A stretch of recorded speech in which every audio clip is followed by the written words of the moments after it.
YouTube. Rick Marks here, still looking at the Mindset book. And it talks a little bit about group think versus we think. And I've heard about this in management books itself, but this again, different angle, different light. And it talks about group thinking and how you can feed into a strategy or what and get the whole group to start thinking alike, which drops their unique and their own perception of it, where no one wants to disagree. And we see this in a lot of companies where people will just go along with it because they don't want to rock the boat. They don't want to cause disrepute. They don't want to, upset anybody, but they don't agree for whatever reason. That can be morally, that can be legally. They can see things and it can lead to catastrophic outcomes because we all have that gut feeling. We all have an idea of right and wrong, and that's all different to each individual. But by people not calling out where they should, they are just succumbing to that group think, where we all just do as we're told, we all just go along with it. And for some degree, yes, that's okay and that's all right. That's, that's part of corporatism, I guess.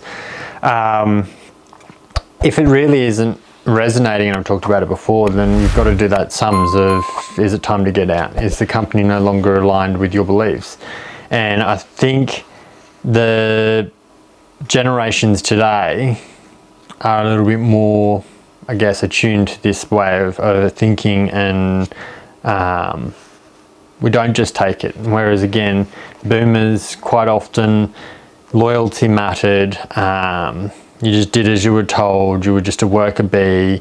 You were working towards retirement, and that was your end game.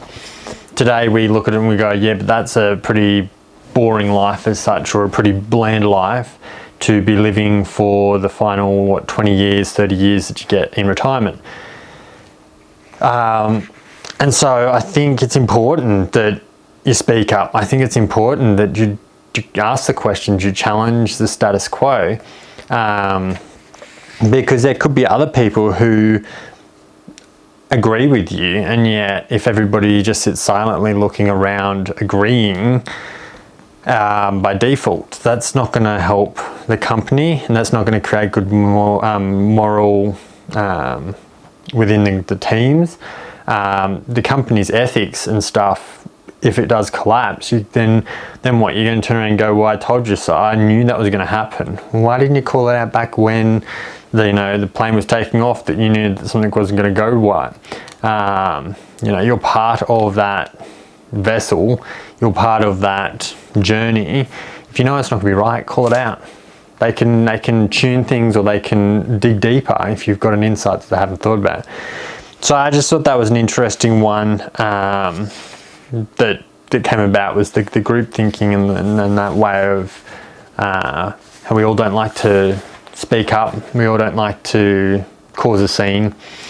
And the other one that they talk about is the praise generation as they're coming into the workforce. So we've gone from, I guess, the boomers, and now we're talking about those that needed to be patted on the head. Oh, Johnny did a good job, and they need excessive amounts of praise.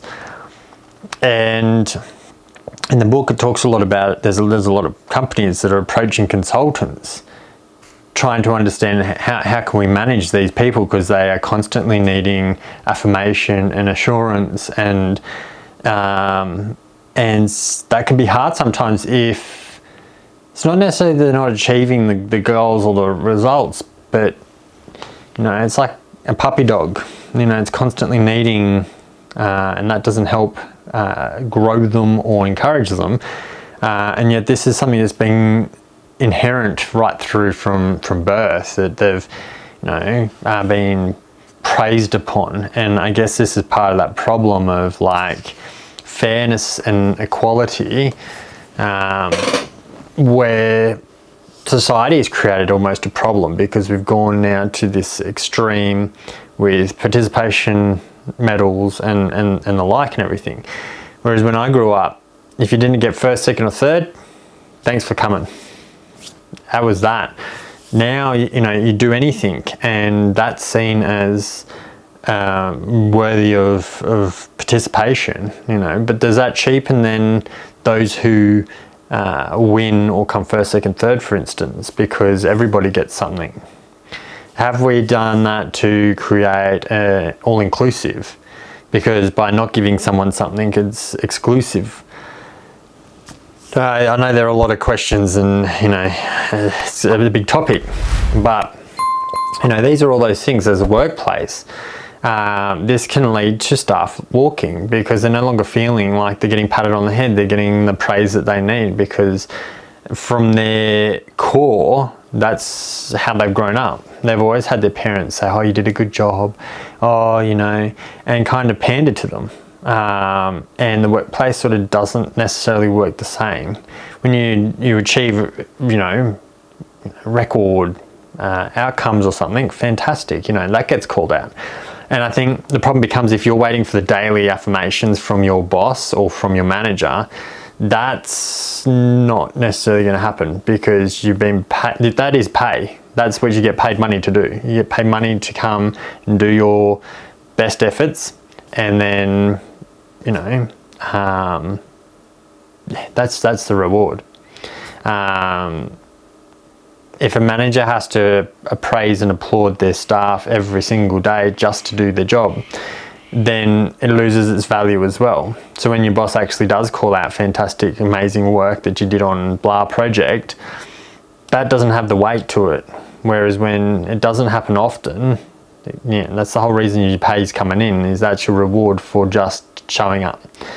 When you go above and beyond, that's when you get the additional praise. So I love if you've got thoughts on that, chuck them in the comments. I'm keen to spark some conversation around what makes you think that they deserve constant praise as either both sides of the coin, the employee versus the employer. And if you're an employer or a manager, how much more time is that going to take for you every single day to praise and applaud all your individual staff members to make them feel like they're valued and so I think there's a disbalance between both. I'm sure there's managers that could do more, but I'm also sure that there's employees that could probably just lower their expectation a little bit and realize that pay in their bank account, that sort of like just for showing up and doing the minimum, the benchmark, that's where then like doing overtime, going above and beyond, taking on additional duties, that's the above status where, yes, managers should be calling it out, managers should be acknowledging it.